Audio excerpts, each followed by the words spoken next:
This is Live.Laugh.Launch, your go-to podcast for product marketing and go-to-market strategy. I'm Veronica. And I'm Katie. Let's get into it. Hi, and welcome to this week's episode of Live.Laugh.Launch. Today we have Megan Floyd with us. I'm super happy to have Meg, which is how I'll refer to you, if that's okay. Yep. So Megan is a seasoned product marketing leader with over 15 years of experience in B2B SaaS. She's certified by the Pragmatic Institute and the Product Marketing Alliance, and she's often been the first product marketer to build the function from scratch across SaaS, EdTech, and healthcare. After experiencing burnout in 2020, she became certified in health and transformational life coaching. This journey led her to co-found Intuitive PMM with Genzi Bank, a consulting firm that believes emotions are the foundation of every great go-to-market motion. A mom of 3 and a bonus mom to 5, lots of kids, Megan is passionate about building a more sustainable future for women in tech. So welcome, Meg. Yay, thank you Welcome. so much. I'm so excited to have you as our guest. And quickly, before we get started, we've never said this before, but wanted to remind everyone, if you are enjoying the podcast, please make sure to like, comment, follow. We want to keep making this for you guys, so keep the positive momentum going. All right, so let's dive in. Hey. So it's so nice to meet you, Meg. I'm excited. Katie touched on, she just said burnout, and I'm there. And I recently left product marketing. Now, I love product marketing. I was learning so much. I was diving in. I was recently in a healthcare tech space, but the burnout, I got there. And so everybody's looking at me like, why would you leave in this current economy where thousands of people are applying for the same job? But, burnout is there. So I love how you understand how other product marketers feel. So I'm excited about this podcast and just getting to know your feedback, what you can recommend to others, because I'm sure there are other product marketers out there who feel similar to we do.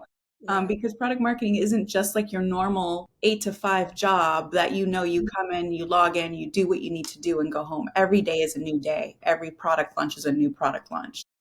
I'm so glad you brought that up, and I can't wait to dig into it and talk about it more. I think I often say sometimes product marketing is the burnout role, just because you're so, you're tied to so many different functions, and you're really the glue of the entire go-to-market team, right? Everyone's looking to you, everyone's coming to you, and you own that strategy end to end. And I think that's why I'm so grateful to be able to mentor and coach and help other women just provide the frameworks and the processes and the tools, because I feel like without them, you will burn out. It's just like one of those natural, I kind of feel like roles, just because it's so critical. And I think that just goes to show, how strategic of a role product marketing is becoming and how critical it is to B2B tech today. So definitely. You're definitely not alone in this boat. And that's why. You get it. Oh, I do. I can't wait to kind of dig into it more and talk about it. So yeah, let's talk about intuitive product marketing. What does that mean to you? Why did you decide to call your consultancy, I guess that? Yeah. Well, intuitive product marketing to me is really leading with emotional intelligence, right? It's about deeply understanding the people you're trying to reach, and not just, their pain points or their challenges, right? That we often just kind of get to the surface level things when it comes to persona building and positioning. But it's really understanding what are their fears, what are their hopes, what pressures that they have, and really getting to know your customers on that emotional level. Because when your positioning, messaging, your strategy is coming from that place where empathy, emotion, and intuition is at the forefront, right? You don't just launch a product, you're connecting with your customers. And that connection today is so critical in the age of artificial intelligence and technology and all the tools to help productivity, efficiency, all this stuff. It's like every time I log into LinkedIn, it's like, okay, what prompt do I need to know now? And it's so overwhelming. And I think at the end of the day, we have to remember it's humans at the end of the day that are buying your product. And more importantly, now it's a group of humans, right? Like more than 5, 6, sometimes up over 10 people trying to buy your product. And if you don't approach your strategy, your content, everything you do from that emotional, human centric approach, all the artificial things that you're doing, right, aren't going to connect to that customer. True. And so we just want to make sure that, yes, buyers want digital channels, but human led interactions in that digital age is really that are going to be providing that value for customers, as well as making that connection and that trust and that credibility and building that confidence, which is really ultimately like a differentiator and way to build momentum for buying decisions. And so we just really try to help our clients think about the emotions behind the buying decisions and start there. Then, of course, we can back it up with all of the data, all the artificial intelligence, all the tools. But if we don't start with how decisions are actually made, and they are made from emotions first, if we don't start there, you may just be churning and burning, like we talk about, right? And doing a lot of the same things without the results that you want. And again, it's just because you're missing that connection with your customer. And so, yeah, that's just really an approach and just the way that we like to lead. And again, it just comes from going through all of that process, like we just talked about through product marketing, and just realizing that, you know what, hey, there's a lot of things coming at us, but at the end of the day, we need to just really focus in on the customer. So that's what intuitive product marketing means to us. Exactly. That's, you hit the nail on the head. A lot of people have told me like, oh, artificial intelligence is going to take over product marketing's job. But you've emphasized emotion still matters in marketing because, Absolutely. there still needs to be some type of human connection, like you said. Can you share an example of a time when taking an intentional emotion driven approach to that like led to better outcomes than rushing to market? Yeah, I think a few examples. So I'll give you an example from like a new product launch. So one is a team that I was on, product marketing and product management worked together to get to the first 30 customers onboarded, trained, supported, everything. And we took time in that early access program. We didn't rush that time period. We didn't, there was no like official launch GA because again, we wanted to really understand our customers during the early access period. And I think sometimes we rush that. We rush, oh, is the feature working? Okay, let's get it out. And we don't take the time to really understand, like, how are they feeling? What's going on? How are you applying this in the classroom? What are the best use cases? How does that make you feel? So that's one area where, and in that particular company that I worked for, that product launch did extremely well. I mean, millions of dollars in pipeline on the day of launch compared to a product that they had built recently that they actually had to end of life because again, they rushed to market and they didn't step back and really take the time to make sure their customers were of course the product market fit is good, but also just what they were feeling, how they were using the product, the outcomes and things of that nature. So I think that's one area where sometimes we just want to rush to market. And I think if we don't take that time to really have that connection and relationship, you probably guys are going to hear me say that a lot, connection, then you may again just miss those marks to really get it into market. Another example though is from a company where I was helping from an account-based marketing, so helping with a lot of the positioning and the content and everything else that needs to go on from an ABM perspective. And one of the things that we did is we took some time to really understand what was happening. We took more of a state by state approach. We took the time to understand what was happening in that state, right? What were the challenges? How were, people feeling, especially the decision makers? And we crafted blog series that were really tied to that. And because of that, we were able to reduce the double our click rates, right? As well as reduced our overall cost per lead by like 25%, because again, we're leading with the connection first and then driving them to make that confident decision. So I know sometimes we just want to rush Mhm. But again, if we can take a little bit of time to address the emotions that people are feeling, again, I think you can get more of a return in that pause, right? And really get to know customers than just, constantly running and running and rushing. So Yeah. it helps one with just launches. It helps gain momentum for your stories and the messaging, right? And the use cases in particular that are most important to your customers. But then on the launch actual execution side, making sure that message gets out even just to generate awareness and make that initial connection with folks. Absolutely. It's funny because, Katie and I worked for an organization when AI came out. They were like rushing with no plan. I felt like, okay, we need to implement AI. And it's like, yeah, we do, but Trying to like, what catch are up, we I doing? think. Yeah. And we're rushing and we're like all running around in every direction, but they never stopped to say, product marketing, can you do some research? And can you know, talk to our customers? And so, yeah, I can get that. Same with the previous company that I worked for, it was the same thing. It was like we were rushing to market to implement AI and we had to do it. And so we announced it, but it's like we didn't really have anything, But just to say we had AI, well, it's coming on the roadmap and whenever. But they should have allowed us to get to know what our customers are actually looking for and is this going to solve their pain? Yeah, I think there's so much buzz around AI, but I have to say that AI cannot be your strategy. If AI is your strategy, you are behind, right? AI is Yes. a tool to enable your strategy, but it cannot be your strategy. Your centering around your customer should be your strategy, Or right? And your positioning.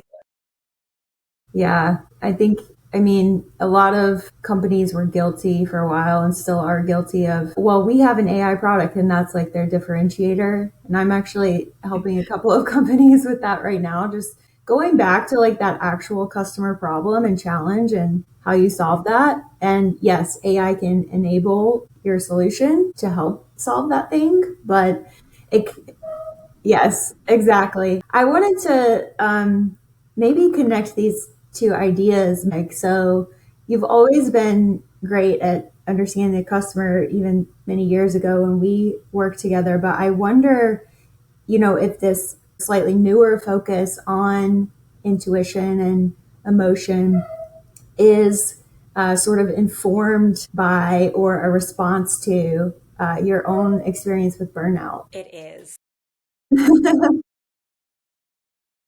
Yes. Yeah. And that's why I truly believe we all hold the answers, right? Especially when you're starting a business or when you're launching a new product, like you launched it because you had this intuitive insight to build something. And I think we disconnect from that because of lack of trust, right? Either lack of trust with people you're working with, lack of trust within yourself, maybe something happened and we just get further and further and further away from what we know is really true in our hearts, right? And that happened to me, right?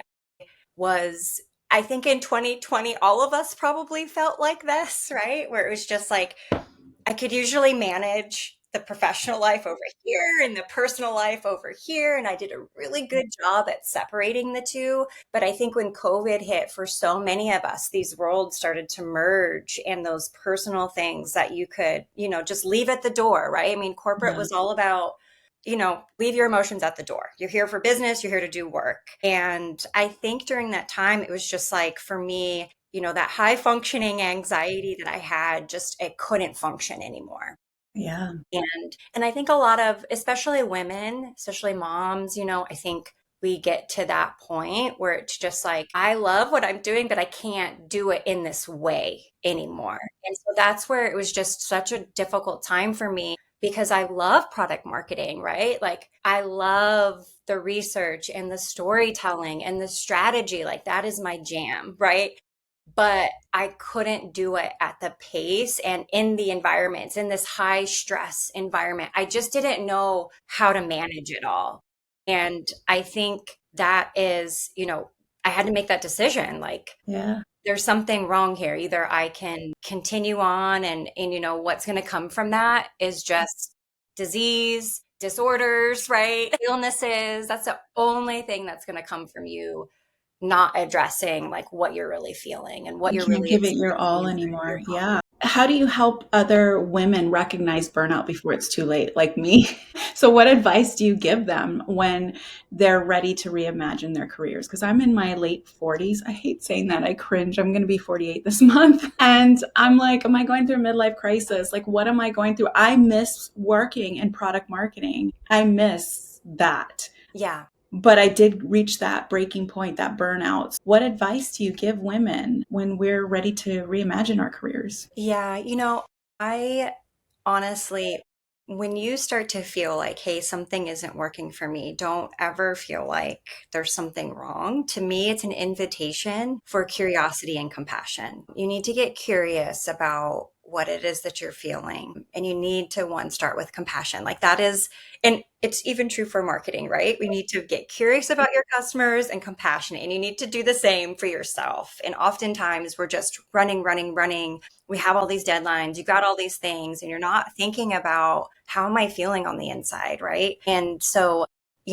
remember that this isn't about finding like this perfect bubble where you're just always everything's great, and because that's just never going to happen. I mean, life is chaotic, things are happening, and to me what I've learned is that it's not trying to control that chaos but hold space for it, and get build that muscle for capacity, because that's what it is. It's just because of the way that our nervous system is wired, we're made to be consistent and predictable and no change, like I just want safety. I want to know I'm loved. And that's how we're wired.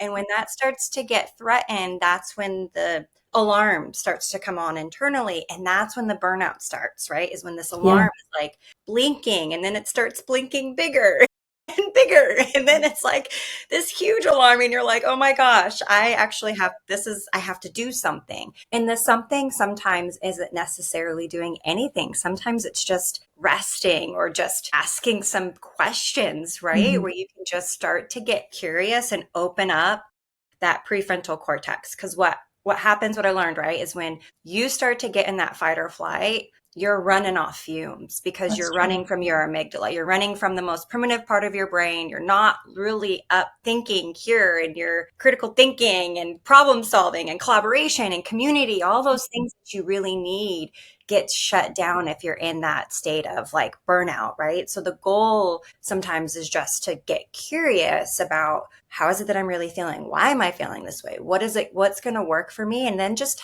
have, honestly, community and mentorship. I mean, Katie, this is why I love just connecting once a week, bi-weekly with other women. Like, stay in community, have people that are going to help you show up for yourself, I love because that. when you're trying to make those shifts and those changes, it's not a natural thing. It's not. And so that's why I've just been really intentional, like trying to have these conversations with more women, just check-ins, how you doing? How are things? How can I support you? Because I just feel like you can't do it alone. It's just impossible. So if you're going through that, just know you're not alone. And two, there's nothing, you're human. It's a good sign that you're a human being, right? And that, you just need to take a little bit of time to create more capacity for change. And that just is all those things: community, curiosity, compassion. Those are just some of the most critical things that have really helped me through that kind of dark time and that transition. I'm glad you said that because I would Yeah. love for our listeners to think of us as a community. We may not be like on the phone with them live or whatever, but to come here and listen to a lot of our, industry leaders and our experts, and just know that we are here. We understand everything that they're going through, what they're experiencing. And if we haven't reached a topic, I mean, reach out to us. We'd love to have you talk to us and grow our community. Absolutely. Yeah. Meg, something you touched on a little bit earlier is that fake urgency that a lot of corporate, perpetuates. Many companies do create sort of deadlines. And of course, we're not in the business of saving lives. So is anything really that urgent? Obviously, when you're working with companies that are sort of trying to enact that agenda of that fake urgency, how do you fight against that? Yeah, I don't necessarily know if you can fight against it, right? I mean, sometimes there's goals and deadlines to keep the business going, and you have to have kind of that stick, that carrot, right, to make sure everyone's aligned and getting there. But what I would say is that always try to lead with data. So if you're talking to customers regularly, if you're have that data behind you to tell the story of why we need to do it this way or why maybe a launch isn't ready and then also as a product marketer, you really need to own the go-to-market strategy and be thoughtful. Like sometimes in product marketing, like the strategy piece can get a little lost and Yeah. or it's just sometimes product marketers are just saying like as creating the brochures and the pitch decks, and it's like you really need to own that strategy, because I feel like when you do that, then you can kind of control that pace and you can control that. Or if there's nothing else, maybe you can position it as more of an early access. So it's not a full blown, maybe it's a soft launch at first. If you don't want to go all out, right?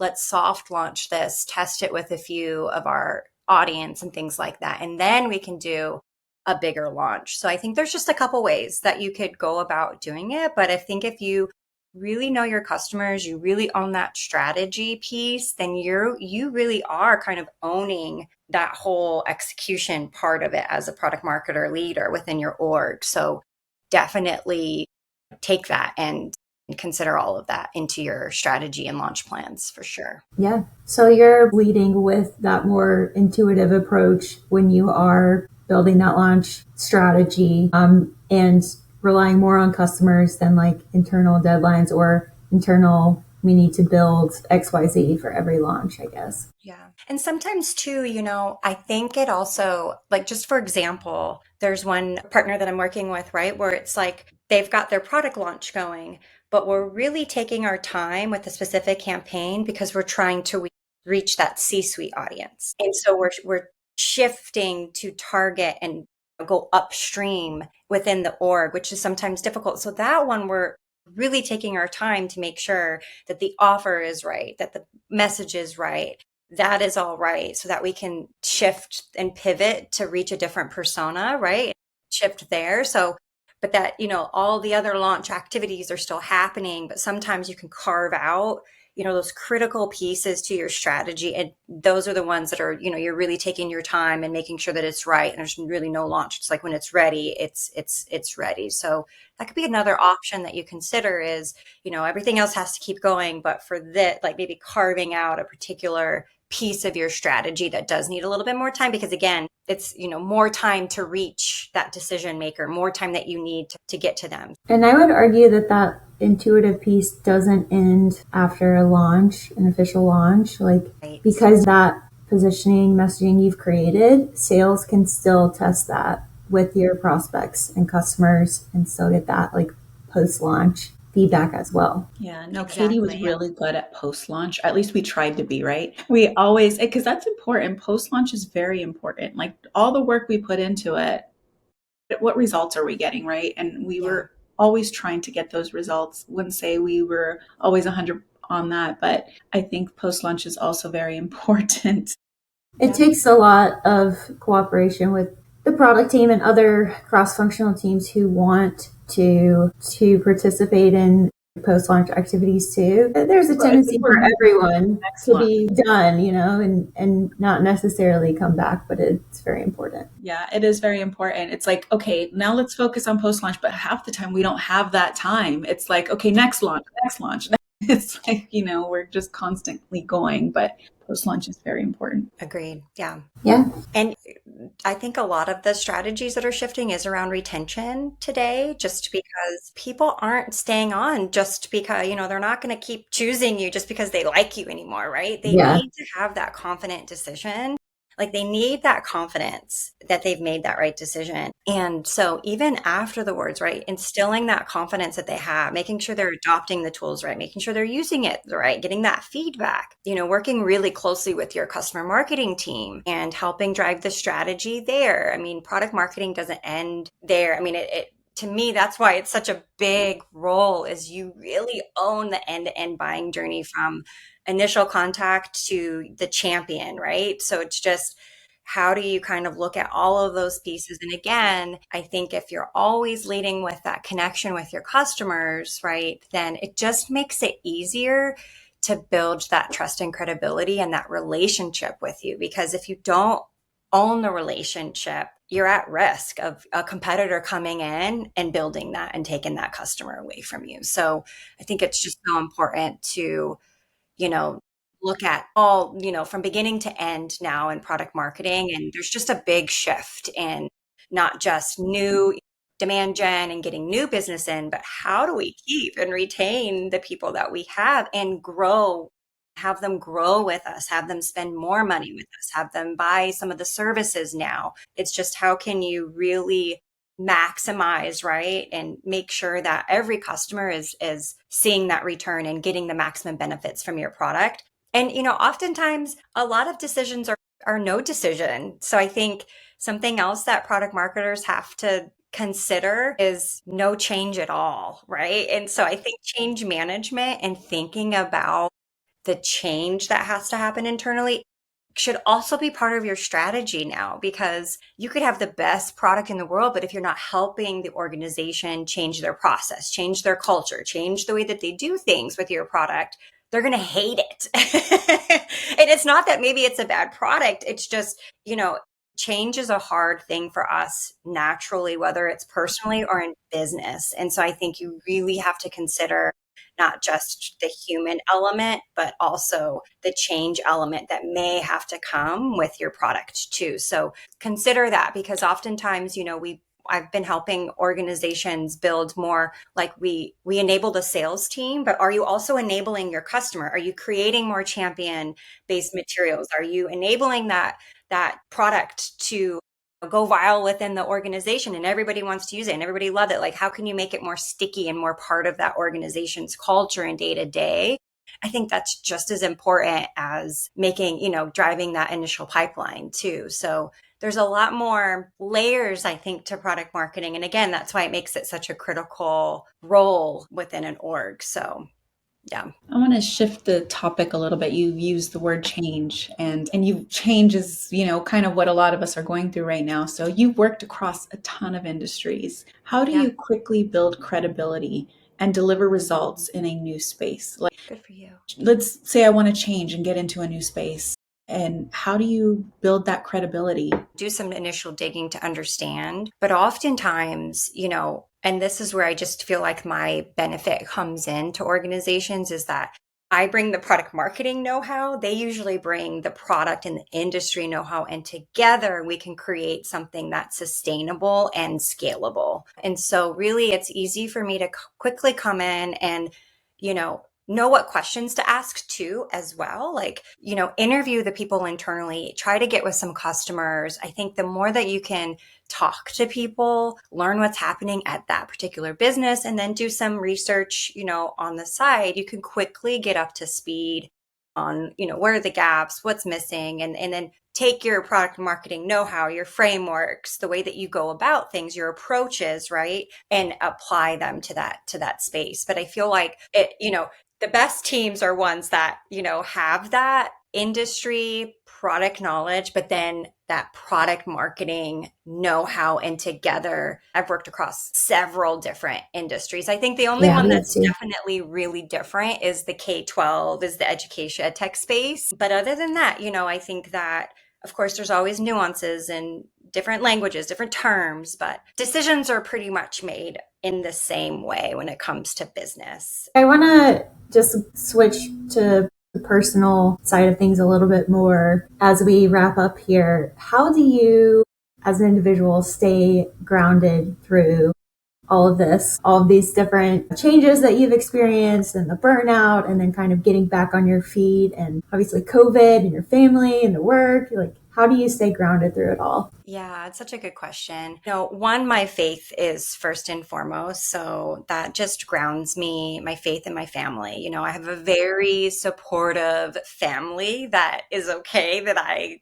just am a driven, individual. I have some big goals, right? Big dreams that I'm chasing. And they're so supportive of that, which is so great, especially when you're a mom. It's like this guilt that you feel being a mom and still having dreams. It's like, oh, how dare you? It's like, no.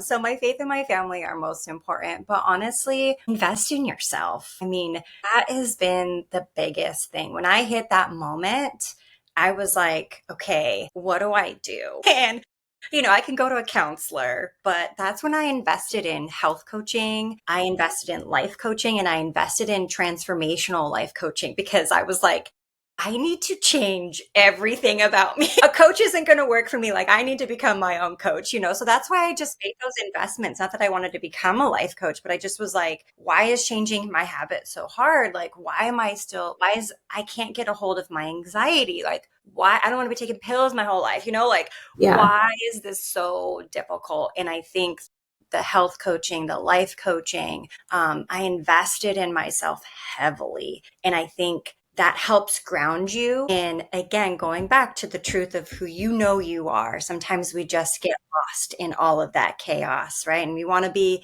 good for this person, good for that person, good for that person. And then now you're pouring from an empty cup, and you just can't do it. It's just not sustainable. So I would definitely say, faith and family, investing in myself. And then I would also say community. I know I've said that before, but get some mentors. Find a mentor, find somebody that you can check in with, find somebody who's willing to be like an account buddy is what I call, like, who's going to hold you accountable to like keep showing up and keep fighting through it and keep encouraging you. Find that mentor that you do want. Like, maybe there's a woman in a role or in a career that you do want to go after. Like, how can she become your mentor, or him, right? Because again, when we start to change, you're threatening identity, right? And that's why change is so hard. And so when you're trying to sell a product that impacts the entire business, again, it's threatening how things are done, how you've done things, and that fight or flight, right? That automatic response is going to come up. So I just feel like the mentorship, the community, staying in that is so critical to stay grounded and to show up for yourself, because you're just not going to do it. Otherwise, you would have done it by now. Right. So you got to just keep that in mind, and just know that, like, there's nothing wrong with you. It's just telling you that you're human, and that you need some support. And that's just really, but you can't just sit there and wait for it. You got to go after it, and you got to advocate for yourself to get that support that you need and get that help. So I appreciate Yeah. this. I appreciate this. Yeah. Thanks for keeping it real. Oh, yeah. Like, I love this. Trust me when I say. This is like a therapy session for me. I'm like, nothing's wrong with me. I was going to say that, Veronica, but I didn't want to speak on your behalf. It's I not know, a I am. midlife. It is like a I'm big burnt out, therapy dang it. session. But it's true. That's funny. Goodness. Yeah. I appreciate it. Do you mind telling our listeners, and probably myself, I'll probably be calling you after this, like, hey, how we can connect with you and, join your community? Yeah, definitely find me on LinkedIn. That's going to be the best place. Otherwise, check out my website, intuitivepmm.com. And, that's another thing too, is find a partner. It's so great to see you guys come together. And I was doing it a lot on my own in this past few years. Again, even when I started out by myself, I got to that point where it's like, I can't keep doing this, So then I got a partner. And now again, we're showing up for each other. We're pushing each other. We believe in each other. So it's just can get better and better. So definitely check us out on the website, connect with me on LinkedIn. And I would love to have more conversations like this. We'd love to have you back. Yeah. This was very enlightening, and you just made my day. Thank you, Meg. Oh, good. I'm so glad. Yes. So good. All right. Well, thanks everyone for joining, and don't forget to like and follow, and we will see you next time. Thank you.